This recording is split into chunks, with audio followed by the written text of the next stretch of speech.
Hello, my name is Kailyn Cohen, and I am a rising senior and chemistry major at Ursinus College in Pennsylvania. This summer, I am participating in an NSF-funded research experience for undergraduates at Texas A&M University in Dr. David Powers' lab. The cool thing about the program is that there isn't just an emphasis on chemistry, but on green, sustainable chemistry as well. In this brief video, I hope to share with you a little of what green chemistry means and how the Powers Research Lab at Texas A&M is fulfilling that vision.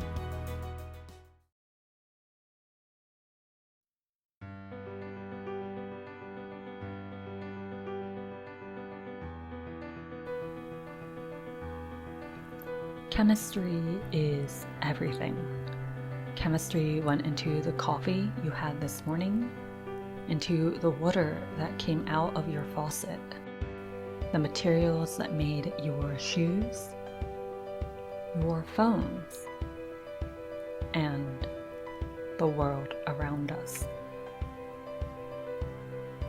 Chemistry goes into everything from cooking to the medicine that saves lives. At Texas A&M, the chemistry department is dedicated to discovering new reactions, new uses, and new ways of creating useful chemicals. It isn't enough that we can create molecules and compounds in innovative ways. Increasingly, there has become a focus on green chemistry. It has been said that green chemistry is the way of the future. Green chemistry is sustainable chemistry, smart chemistry. It is using what resources we have in an efficient way to reduce waste and decrease the amount of hazardous materials needed to carry out a chemical reaction. Over the years, different principles have been put forth about what constitutes green chemistry. The American Chemical Society lists 12 principles of green chemistry, which have been developed by Paul Anastas and John Warner in 1998.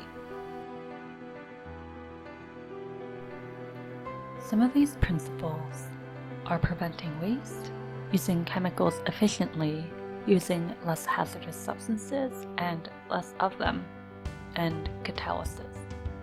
Basically, designing chemical synthesis in a way that keeps you, me, and this earth safer and, well, greener.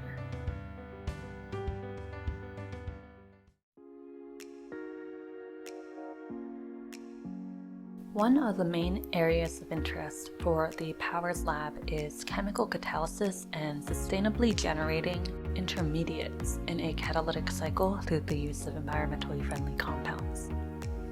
A chemical reaction is much like walking over a hill. You need to get from point A to point B, but you can only do so if you have enough energy to climb over the energy hill. We call this the activation barrier, and its height the activation energy, or EA. If there is not enough energy to overcome the barrier, the reaction may not proceed forward at all. So, what can you do? One solution is to use a catalyst. Think of a catalyst as a secret weapon, a way to jumpstart a reaction by lowering the energy barrier. Using a catalyst allows reactions to proceed that otherwise wouldn't occur, makes reactions faster, or lets the reaction occur at a lower temperature. When the reaction is finished, the catalyst is regenerated and can be reused over and over again. The research here focuses on an oxidase catalytic cycle, where some chemicals are oxidized while others are reduced. We call this chemistry reduction-oxidation chemistry, or redox for short. Reduction is the process of gaining electrons, and oxidation is the process of losing electrons. This chemistry happens all the time in everyday life. For instance, it explains why the Statue of Liberty is green instead of copper. One of the first reactions is copper from the statue reacting with oxygen in the air. Copper is oxidized and loses electrons to the oxygen, and oxygen is reduced and gains electrons from copper. At Texas A&M, the Powers Lab has developed a way to harness oxygen in sustainable oxidation chemistry. This is useful because, as you might imagine, oxygen is readily available and environmentally friendly. Oxygen is reduced in a catalytic cycle in order to generate a useful class of compounds called hypervalent iodine compounds. They're hypervalent because they contain more than 8 valence electrons, and they can perform interesting chemistry, such as ligand exchange reactions and olefin functionalization. In essence, oxygen itself can be used to power other reactions using hypervalent iodine. Green chemistry is good chemistry. If you can design chemical synthesis in a way which reduces waste, eliminates hazardous materials, and works efficiently, then good chemistry and green chemistry go hand in hand.